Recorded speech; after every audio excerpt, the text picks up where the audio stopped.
श्रीमान जी, मेरा नाम रामबच्चन मौर्य है। बैररडीह उर्फ गंभीरपुर के रहने वाले हैं हम। क्या प्रकरण है आज जिलाधिकारी कार्यालय आना पड़ा?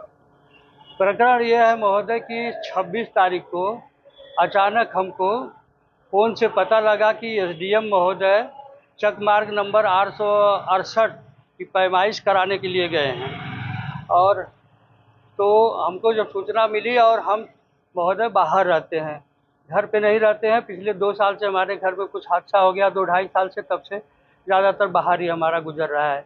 घर पे और कोई परिवार रह नहीं रहा था।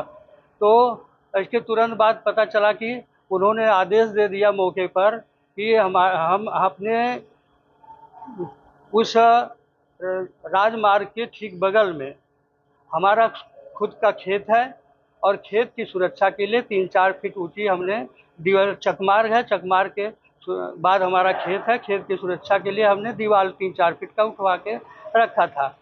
तो माननीय एसडीएम महोदय मौके पर गए शाम को लगभग 6 साढ़े 6 बजे के आसपास, और उन्होंने सीधे बिना पैमाइश नियम अनुसार जो पैमाइश थे बिना पैमाइश किए करवाए सीधे बोले कि चक को, ये दीवार को ध्वस्त कर दो। और रात में 6:30 बजे से लगभग 7:30-8 बजे तक रात में हमारी दीवार ध्वस्त कर दी गई। और इसके बाद हमारे ही खेत में से मिट्टी उठा करके चक मार्ग पर डाल दिया गया।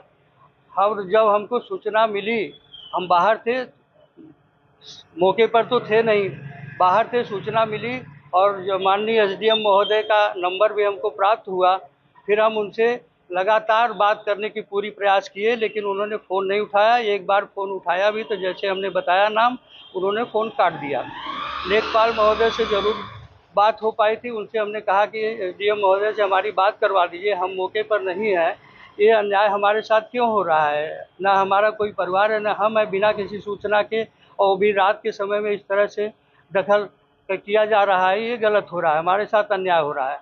लेखपाल बोला कि आप अधिकारी महोदय से ही बात करिए, हम नहीं कुछ कर पाएंगे, और उन्होंने ही नंबर प्रोवाइड किया था हमको।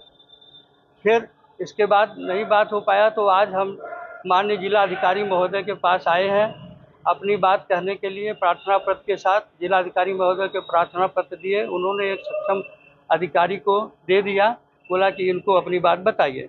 फिर हम उनको अपनी बात सारी बताए।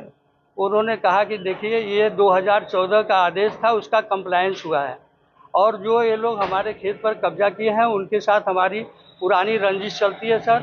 इस समय श्री केशव प्रसाद मौर्य के बता रहे हैं कि वो लोग रिश्तेदार हैं, और उन लोग दबंगई कर रहे हैं। उन लोगों का कहना है कि माननीय मंत्री जी श्री केशव प्रसाद मौर्य हमारे रिश्तेदार हैं, हम कुछ भी कर सकते हैं, और जिसका परिणाम सामने उन्होंने करके दिखा भी दिया। उसके उसके लिए न्याय हो, ऐसा न्याय न हो, क्योंकि ज़िले में माननीय न्यायालय जिलाधिकारी महोदय स्वयं हैं। हम उनके पास गुहार लगाने के लिए आए थे, और उन्होंने सक्षम अधिकारी को अपनी बात करने के लिए कहा। वहाँ पर जाके मैंने कहा उनको, तो उन्होंने सीधे सीधे कह दिया। हमने कहा, सर आप भी यहाँ ड्यूटी कर रहे हैं, आपके घर पे इस तरह से कोई